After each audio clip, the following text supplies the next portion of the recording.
ಆತ್ಮೀಯ ವಿದ್ಯಾರ್ಥಿಗಳೇ ನಮಸ್ಕಾರ. 9ನೇ ತರಗತಿ ಆನ್ಲೈನ್ ಕ್ಲಾಸ್ಗೆ ತಮಗೆ ಸ್ವಾಗತ. ಈ ದಿನ ನಾವು ಒಂದು ವ್ಯಕ್ತಿ ಪರಿಚಯವನ್ನು ಮಾಡ್ಕೊಳ್ಳೋಣ. ಪಾಠ ಕಿ ವಿಧ ವ್ಯಕ್ತಿ ಪರಿಚಯ. ಪಾಠ ಕಾ ನಾಮ್ ವೀರಾಂಗನ ಚೆನ್ನಮ್ಮ. ವೀರ ಮಹಿಳೆ ಚೆನ್ನಮ್ಮ ಅನ್ನೋ ಒಂದು ಪಾಠವನ್ನು ನೋಡೋಣ. ಪಾಠವನ್ನು ನೋಡ್ಕೊಳ್ತಾ ಹೋಗಿ ಮೊದಲು ಇದರ ಆಶಯ ನೋಡೋಣಂತೆ.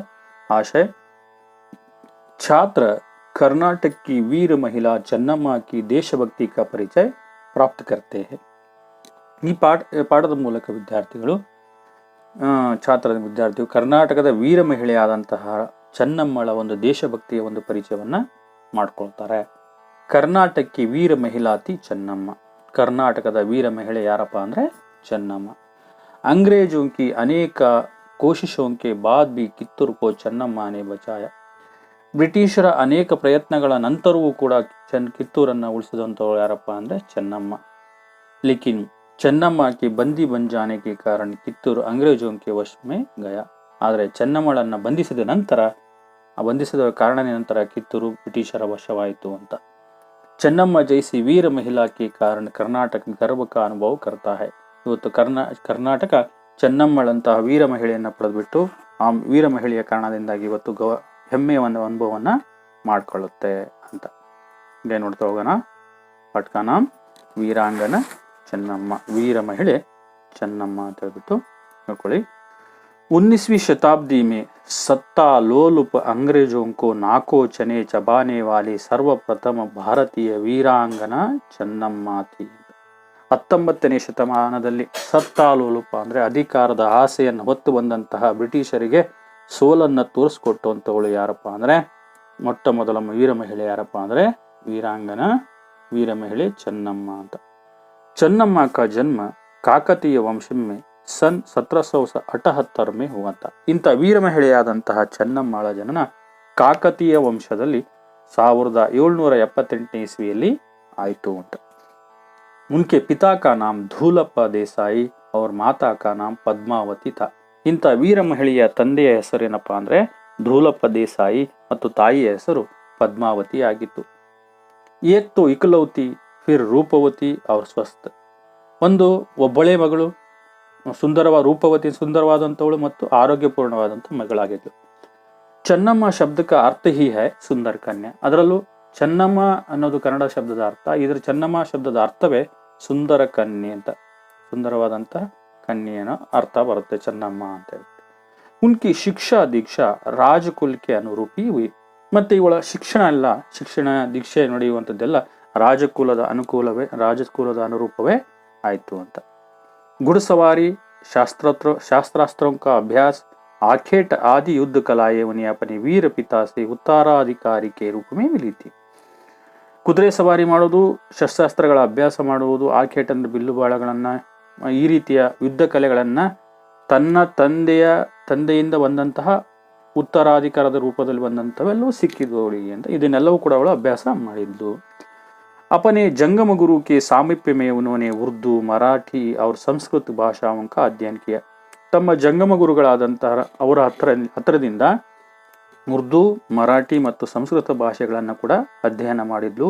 ಯಾರಪ್ಪ ಅಂದ್ರೆ ವೀರಾಂಗನ ಚೆನ್ನಮ್ಮ, ವೀರ ಮಹಿಳೆ ಚೆನ್ನಮ್ಮ ಅಂತ ಅಲ್ವಾ. ಕಿತ್ತೂರು ಕರ್ನಾಟಕ ರಾಜ್ಯಕ್ಕೆ ಉತ್ತರಿ ಬೆಳಗಾವಿ ಜಿಲ್ಲೆ ಮೇ ಹೈ. ಇಂತಹ ಕಿತ್ತೂರು ಕರ್ನಾಟಕ ರಾಜ್ಯದ ಉತ್ತರ ಬೆಳಗಾವಿ ಜಿಲ್ಲೆಯಲ್ಲಿ ಇದೆ. ಉನ್ ಕಿತ್ತೂರು ಕರ್ನಾಟಕ ರಾಜ್ಯಕ್ಕೆ ವ್ಯಾಪಾರಕ ಪ್ರಸಿದ್ಧ ಕೇಂದ್ರ ಭೀ ತಾ. ಆ ದಿನಗಳಲ್ಲಿ ಕಿತ್ತೂರು ಕರ್ನಾಟಕ ರಾಜ್ಯದ ಒಂದು ವ್ಯಾಪಾರದ ಒಂದು ಪ್ರಸಿದ್ಧವಾದಂಥ ಕೇಂದ್ರವೂ ಕೂಡ ಆಗಿತ್ತು. ದೇಶ ವಿದೇಶಕ್ಕೆ ವ್ಯಾಪಾರಿ ವಹಾ ಕೆ ಬಾಜಾರೋ ಮೇ ಹೀರೆ ಜವಾಹರಾತೆ ಖರೀದನೆ ಕೆ ಲಿಯೆ ಆಯಾ ಕರ್ತೆ ಥೆ. ದೇಶ ವಿದೇಶಗಳಿಂದ ಬಂದಂಥ ವ್ಯಾಪಾರಸ್ಥರೆಲ್ಲ ಕೂಡ ಅಲ್ಲಿ ನಡೆಯುವಂತಹ ಮಾರ್ಕೆಟ್ ಅಥವಾ ಸಂತೆಯಲ್ಲಿ ಮುತ್ತು ರತ್ನಗಳನ್ನ, ವಜ್ರಗಳನ್ನೆಲ್ಲ ಖರೀದಿಸೋಕ್ಕೋಸ್ಕರ ಬರ್ತಾ ಇದ್ರು ಅಂತ. ಐಸೆ ಸಮೃದ್ಧ ರಾಜ್ಯಕ್ಕೆ ಪ್ರಜಾವತ್ಸಲ ರಾಜಾತೆ ಮಲ್ಲ ಸರ್ಜ. ಇಂತಹ ಸಮೃದ್ಧ ರಾಜ್ಯದ ಪ್ರಜಾವತ್ಸಲ ರಾಜನಾಗಿದ್ದ ಯಾರಪ್ಪ ಅಂದ್ರೆ ಮಲ್ಲ ಸರ್ಜ. ಕಿತ್ತೂರು ರಾಜ್ಯದ ರಾಜನ ಹೆಸರೇನು? ರಾಜ ಮಲ್ಲ ಸರ್ಜ. ಚೆನ್ನಮ್ಮ ಕೆ ಮಾತಾ ಪಿತಾ ನೆ ಬಡೆ ಹೌಸಲೆ ಸೆ ಉನ್ಕಾ ವಿವಾಹ ರಾಜ ಮಲ್ಲ ಸರ್ಜ ಕೆ ಸಾಥ್ ಕರ್ ದಿಯಾ. ಚೆನ್ನಮ್ಮಳ ತಂದೆ ತಾಯಿಗಳು ಬಹಳ ಉತ್ಸಾಹದಿಂದ ಅವಳ ಮದುವೆಯನ್ನ ರಾಜ ಮಲ್ಲಸರ್ಜನಿಗೆ ಕೊಟ್ಟು ಮದುವೆಯನ್ನ ಮಾಡಿದರು. रानी चन्नम्मा कित्तूर के राजमहल में सुख से रहने लगी. ರಾಣಿ ಚೆನ್ನಮ್ಮ ಈ ಕಿತ್ತೂರಿನ ಅರಮನೆಯಲ್ಲಿ ಸುಖವಾಗಿರೋದಕ್ಕೆ ಶುರು ಮಾಡಿದ್ಲು. उनकी खोक से एक पुत्र रत्न का जन्म हुआ जिसका नाम था ಶಿವ ಬಸವರಾಜ. ಇನ್ನ ಅವಳ ಹೊಟ್ಟೆಯಲ್ಲಿ ಒಬ್ಬ ಮಗ ಹುಟ್ಟಿದ. ಆ ಮಗನ ಹೆಸರೇನಪ್ಪ ಅಂದ್ರೆ ಶಿವ ಬಸವರಾಜ ಅಂತ. ಲೇಕಿನ್ ಬಚ್ಪನ್ ಮೇ ಹಿ ಉಸ್ಕಿ ಮೃತ್ಯು ಹುಯಿ. ಆದ್ರೆ ಬಾಲ್ಯದಲ್ಲಿ ಆ ಹುಡುಗ ಶಿವ ಬಸವರಾಜ ಮೃತ್ಯು ಆಯ್ತು, ಆ ಹುಡುಗನ ಮರಣ ಆಯ್ತು ಅಂತ. ರಾಜ ಮಲ್ಲಸರ್ಜಿ ಕಿ ಪಹಲಿ ಪತ್ನಿ ತಿ ರುದ್ರಮ್ಮ. ರಾಜ ಮಲ್ಲಸರ್ಜನಿಗೆ ಇನ್ನೊಬ್ಳು ಹೆಂಡತಿ ಇದ್ಲು. ಆ ಮೊದಲನೇ ಹೆಂಡತಿ ಹೆಸರೇನಪ್ಪಾ ಅಂದ್ರೆ ರುದ್ರಮ್ಮ. ಪೂನಾಕ್ಕೆ ಪಟವರ್ಧನ್ ಮಲ್ಲಸರ್ಜಕ್ಕೂ ಚಾಲಾಕಿ ಸೆ ಬಂದಿ ಬನಾ ಲಿಯಾ. ಆ ಪೂನಾದ ಪಟವರ್ಧನ್ ಏನ್ ಮಾಡದಪ್ಪ ಅಂದ್ರೆ ಮಲ್ಲಸರ್ಜನ ಅಂದ್ರ ಮೋಸ ಮಾಡಿಬಿಟ್ಟವನನ್ನ ಬಂಧಿಸಿದ ಮಲ್ಲಸರ್ಜನನ್ನ. ವಹಿ ಉನ್ಕಿ ಮೃತ್ಯು ಹೋಗಿ. ಆ ಬಂಧನದಲ್ಲಿ ಇಟ್ಟದ ಜಾಗದಲ್ಲಿ ಆ ಮಲ್ಲಸರ್ಜ ಮರಣವನ್ನ ಹೊಂದಿದ. मल्लसर्जी की मृत्यु के बाद चन्नम्मा ने रुद्रम्मा के पुत्र शिवलिंग रुद्रसर्ज को गद्दी पर बिठाया. ಮಲ್ಲಸರ್ಜನ ಸತ್ತ ನಂತರ ಚೆನ್ನಮ್ಮ ಏನ್ ಮಾಡಿದಾರಪ್ಪ ಅಂದ್ರೆ ರುದ್ರಮ್ಮನ ಮಗ ಇದ್ದ, ಅವನ ಹೆಸರು ಶಿವಲಿಂಗ ರುದ್ರಸರ್ಜನನ್ನ ಆ ಸಿಂಹಾಸನದ ಮೇಲೆ ಕೂರಿಸಿದ್ಲು, ಆಸನದ ಮೇಲೆ ಕೂರಿಸಿದ್ಲು. शिवलिंग रुद्रसर्ज ने चन्नम्मा की सलाह को हवा में उड़ाकर चाटुकारों से गहरी मित्रता कर ली, जिससे कित्तूर का पतन शुरू हुआ. ಆದ್ರೆ ಶಿವಲಿಂಗ ರುದ್ರಸರ್ಜ ಎಂತನಾಗಿದ್ದಪ್ಪ ಅಂದ್ರೆ ಚೆನ್ನಮ್ಮಳ ಸಲಹೆ ಏನಾದ್ರು ಕೊಟ್ರೆ ಅದನ್ನ ಗಾಳಿಗೆ ತೂರ್ತಾ ಇದ್ದ, ಅಂದ್ರೆ ತಿರಸ್ಕಾರ ಮಾಡ್ತಿದ್ದ. ಒಳ್ಳೇದನ್ನ ಹೇಳಿದ್ರೆ ಅದನ್ನ ತಿರಸ್ಕಾರ ಮಾಡ್ಬಿಟ್ಟು, ಆದ್ರೆ ಚಾಟುಕಾರು ಅಂದ್ರೆ ಯಾರು ಚಾಡಿಕೋರರಿದ್ರು, ಚಾಪ್ಲೂಸಿ ಮಾಡೋದಂತಾರಲ್ಲ, ಅವರನ್ನು ಕಡೆಗೆ ಚಾಡುಕೋರರ ಹತ್ರ ಹೋಗ್ಬಿಟ್ಟು ಸರ್ಕಾರ ಅವ್ರ ಮಾತನ್ನ ಕೇಳ್ತಾ ಇದ್ದ ಅಂತ. ಅದರಿಂದ ಏನಾಯ್ತು, ಕಿತ್ತೂರಿನ ಒಂದು ಪತನ ಪ್ರಾರಂಭ ಆಯ್ತು ಅಂತ. ಕಿತ್ತೂರಿನ ಪತನ ಯಾವಾಗ ಶುರು ಆಯ್ತು ಅಪ್ಪ ಅಂದ್ರೆ ಅವನು ಯಾವಾಗ ಆ ಚಾಡಿಕೋರರ ಜೊತೆಲಿ ಸೇರ್ಕೊಂಡು ಅವತ್ತಿಂದ. ರಾಜ ಶಿವಲಿಂಗ रुद्रसर्ज की मृत्यु 11 सितंबर 1824 को हुई. ರಾಜ ಶಿವಲಿಂಗ ರುದ್ರಸರ್ಜನು ಕೂಡ 11 ಸೆಪ್ಟೆಂಬರ್ 1824 ईस्वी ಮರಣವನ್ನ ಹೊಂದಿದ. इसे अंग्रेजों ने कित्तूर राज्य को हड़पने का बड़ा अच्छा अवसर समझा. ಈ ಸಮಯವನ್ನು ನೋಡ್ಬಿಡದಂತ ಬ್ರಿಟಿಷರು ಈ ಕಿತ್ತೂರು ರಾಜ್ಯವನ್ನ ಈಗ ಆಕ್ರಮಣ ಮಾಡ್ಕೋಬೇಕು, ವಶಕ್ಕೆ ಪಡ್ಕೋಬೇಕು, ಇದು ಒಳ್ಳೆಯ ಸಮಯ, ಯಾಕಂದ್ರೆ ರಾಜ ಸತ್ತೋಗಿದ್ದಾನೆ ಅಂತ ಹೇಳ್ಬಿಟ್ಟು ಒಳ್ಳೆ ಅವಕಾಶ ಅಂತ ತಿಳ್ಕೊಂಡ್ರು. ರಾಜ ನಿಸ್ಸಂತಾನ ಮರಾಠ. ಇನ್ನೊಂದು ವಿಶೇಷತೆ ಅಂದ್ರೆ ರಾಜ ನಿಸ್ಸಂತಾನ ಅಂದ್ರೆ ಮಕ್ಕಳೇ ಇರಲಿಲ್ಲ ಅವನಿಗೆ. ಹಾಗೆ ಶಿವಲಿಂಗ रुद्रसर्ज ಸತ್ತು ಹೋಗಿದ್ದ. ಉಸ್ನೆ ಅಪನೆ ಏಕ್ ಸಂಬಂಧಿ ಗುರುಲಿಂಗ ಮಲ್ಲಸರ್ಜಕ್ಕೂ ಗೋದ್ ಲಿಯಾ ತಾ. ಆದ್ರೆ ಶಿವಲಿಂಗ रुद्रसर्ज ಏನ್ ಮಾಡಿದ್ದ, ತನ್ನ ಸಂಬಂಧಿಕರನಿಂದ ಗುರುಲಿಂಗ ಮಲ್ಲಸರ್ಜನ ಏನ್ ಮಾಡ್ದ, ಗುರುಲಿಂಗ ಮಲ್ಲಸರ್ಜನನ್ನ ದತ್ತು ತಗೊಂಡಿದ್ದ ಅಂತ. ಶಿವಲಿಂಗ रुद्रसर्ज ತನ್ನ ಸಂಬಂಧಿಕರಿಂದ ಗುರುಲಿಂಗ ಮಲ್ಲಸರ್ಜನನ್ನ ದತ್ತು ತಗೊಂಡಿದ್ದ. ಗೋದ್ ಅಂದ್ರೆ ದತ್ತು ತೆಗೆದುಕೊಳ್ಳುವುದು ಅಂತ. ಲೇಕಿನ್ ಅಂಗ್ರೇಜ್ ಗೋದ್ ಲಿಯೇ ಪುತ್ರಕ್ಕೂ ಉತ್ತರಾಧಿಕಾರಿ ನಹಿ ಮಾನ್ತೇತೆ. ಆದ್ರೆ ಬ್ರಿಟಿಷರು ದತ್ತು ತೆಗೆದುಕೊಂಡಂತ ಮಗನನ್ನ ಉತ್ತರಾಧಿಕಾರಿ ಅಂತ ಒಪ್ಕೊಳ್ಳೋಕೆ ತಯಾರಿರ್ಲಿಲ್ಲ ಅಂತ. ಉಸ್ ಸಮಯ ಡಾಲ್ ಹೌಸಿ ಗವರ್ನರ್ ಜನರಲ್ ಇರುತ್ತೆ.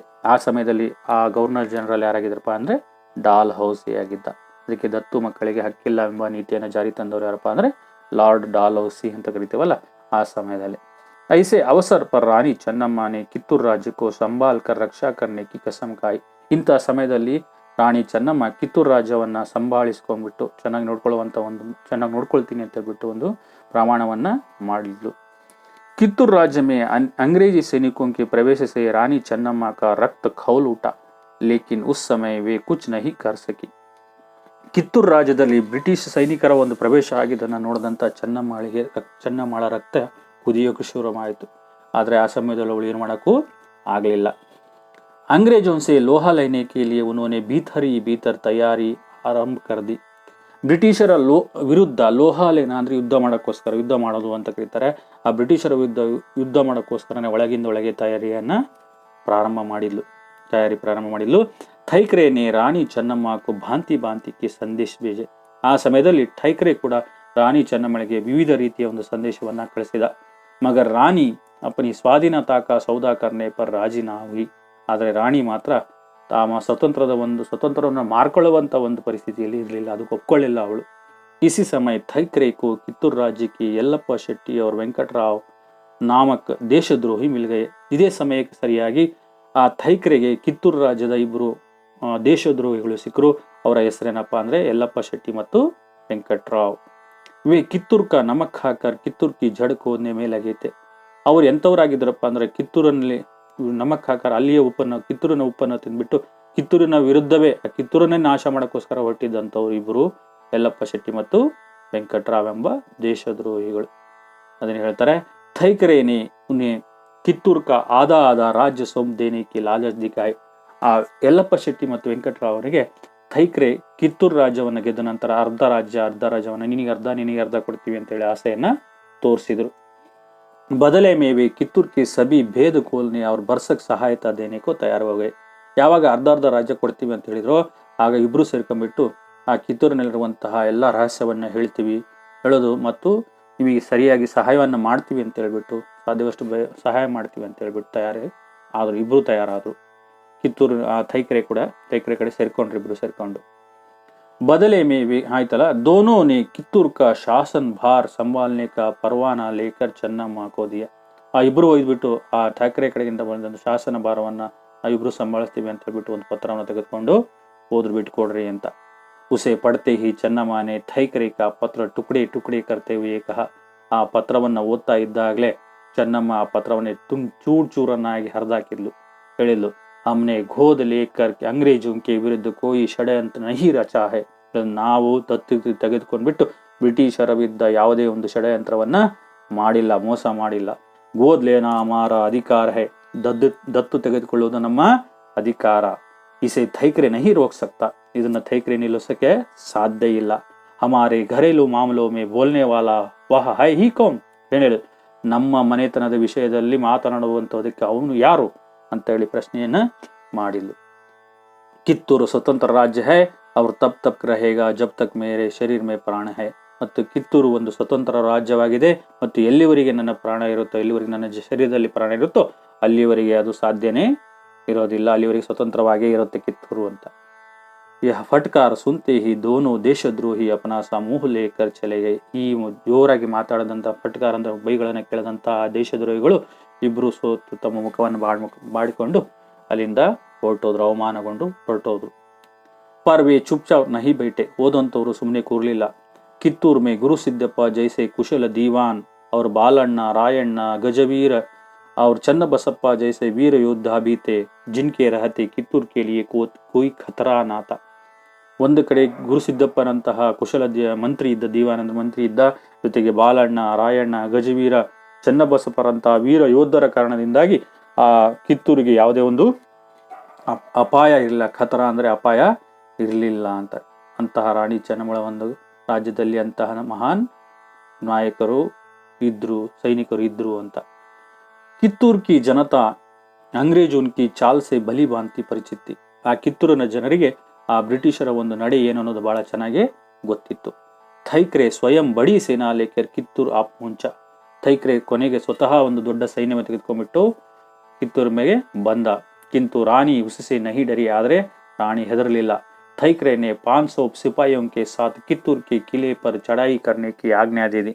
ಥೈಕ್ರೆ 500 ಜನರ ಸಿಪಾಯಿಗಳನ್ನ ಜೊತೆಯಲ್ಲಿ ಬಂದ್ಬಿಟ್ಟು ಕಿತ್ತೂರಿನ ಕೋಟೆಯ ಮೇಲೆ, ಕಿಲೆ ಅಂದ್ರೆ ಕೋಟೆ ಅಂತ, ಆ ಕೋಟೆಯ ಮೇಲೆ ಚಢಾಯಿ ಕರ್ನೇಕಿ ಆಜ್ಞೆ ಇದೆ, ಆಕ್ರಮಣ ಮಾಡೋದಕ್ಕೆ ಆಜ್ಞೆಯನ್ನ ಕೊಟ್ಟ. ರಾಣಿನೇ ವೀರ ಸೈನಿಕೋಂಕೋ ಯುದ್ಧ ಕೇಳಿಯೇ ಲಲ್ಕಾರ್ತೆ ಹುಯೇ ಕಹ. ಆಗ ರಾಣಿ ತನ್ನ ವೀರ ಸೈನಿಕರಿಗೆ ಯುದ್ಧಕ್ಕೋಸ್ಕರ ತಯಾರಿ ಮಾಡೋದು ಕೂಗ್ತಾ ಹೇಳ್ತಾರೆ, ಜೋರಾಗಿ ಹೇಳ್ತಾರೆ, ಉತ್ಸಾಹ ಕೊಡ್ತಾ ಹೇಳ್ತಾಳೆ. ಮಾತೃಭೂಮಿ ಕೆ ಸಪೂತೋ. ಹೇ ಮಾತೃಭೂಮಿಯ ಪುತ್ರರೇ, ಪುತ್ರರೇ, अपने प्राणों की बाजी लगाकर हम अपनी मातृभूमि की रक्षा करते हैं. ಇವತ್ತು ನಮ್ಮ ಪ್ರಾಣವನ್ನ ತ್ಯಾಗ ಮಾಡ್ಬಿಟ್ಟು, ಬಾಜಿ ಲಗಾನ ಅಂದ್ರೆ ತ್ಯಾಗ ಮಾಡೋದು ಅಂತ, ನಮ್ಮ ಪ್ರಾಣವನ್ನ ತ್ಯಾಗ ಮಾಡ್ಬಿಟ್ಟು ಇವತ್ತು ನಮ್ಮ ಮಾತೃಭೂಮಿಯ ರಕ್ಷಣೆಯನ್ನ ಮಾಡುವ. ಅಂಗ್ರೇಜಿ ಸೆ ಹಂಸೆ ಬಲಪೂರ್ವಕ ಚೀನಾ ಚಾಹತೆ ಹೇ. ಯಾಕಪ್ಪ ಅಂದ್ರೆ ಬ್ರಿಟಿಷರು ಇದನ್ನ ಬಲಪೂರ್ವಕವಾಗಿ ನಮ್ಮಿಂದ ಕಸ್ಕೊಳ್ಬೇಕು ಅಂತ ಇದ್ದಾರೆ. ಲೇಕಿನ್ ಇಸೆ ಹಮ್ ಕೈಸೆ ಚೋಡ್ ಸಕ್ತೆ ಹೇ. ನೀವೇ ಹೇಳಿ, ಇದನ್ನ ನಾವು ಹೆಂಗ್ ಬಿಡ್ಕೊಳಕ್ಕೆ ಸಾಧ್ಯ? ಯಹ ಹಮೆ ಅಪನಿ ಪೂರ್ವಜೋ ಸೆ ಮಿಲೆ ಹೇ. ಯಾಕಪ್ಪ ಅಂದ್ರೆ ಇದು ನಮಗೆ ಸಿಕ್ಕಿರೋದು ನಮ್ಮ ಪೂರ್ವಜರಿಂದ, ಬ್ರಿಟಿಷರಿಂದ ಅಲ್ಲ. ಉದರ್ ಥೈಕ್ರೆ ನೆ ಧಮ್ಕಿ ದಿ ಕಿ 20 ಮಿನಿಟ್ ಮೇ ಆತ್ಮಸಮರ್ಪಣ ಕರ್ ದಿಯಾ ಜಾಯ್. ಅಷ್ಟು ಹೇಳ್ತಾ ಉತ್ಸಾಹ ಕೊಡೋದ್ರ ಜೊತೆಗೆ ಈ ಕಡೆ ಥೈಕ್ರೆ ಏನ್ ಮಾಡದ, ಧಮ್ಕಿ ಅಂದ್ರೆ ಎಚ್ಚರ ಕೊಡ್ತಾ ಇದ್ದ, 20 ನಿಮಿಷದೊಳಗೆ ನೀವು ಆತ್ಮಸಮರ್ಪಣೆಯನ್ನ ಮಾಡ್ಕೋಬೇಕು.